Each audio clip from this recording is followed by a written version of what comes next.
یک. خب خیلی ممنون که زحمت کشیدین با ما صحبت میکنین. اسم این منطقه چیه؟ اسم این منطقه میانکو لیساده.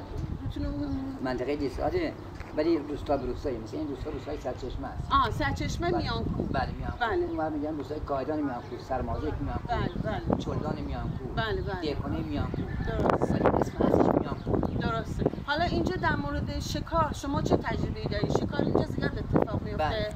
اینجا این زمانی که زمستون برف میاد پایین، شکار ما از میاد پایین. درست. چون ما اون هلنه. درسته. با اونش مشایخ میشه. بله. و ما منطقه میانکو میشیم. درسته. و این بلندترین کوه نجدبینی. کوه نجدبینی هلن. بله کوه نجدبینی.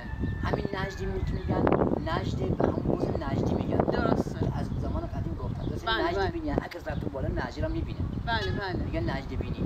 بله. و این شکار زمان وقتی برف میاد پایین مثل کرد مثل همون کرده بوز میاد پایین. درست. و اینکه مردم اینجا میدونن که برف میزنه میاد پایین. درسته. برای غذا و سرما و بله. خب میرن از همجا میرن که تبرید آمدن تو منظر میرن شکارشون کنن. درسته. کسی هم نیست. اینجا اصلا شما کسی رو میبینید از سازمان محیط زیست بیاد اینجا برای مقابله با شکارچی‌ها؟ روزایی که شکار میخوام ما عکس زنگ میزنیم میگه آقا ما نمیتونیم اون منطقه است. درسته. ولی خب کسی اینجا نیست کاری میکنن. یه عدی اصلا واقعا شکار میکنن.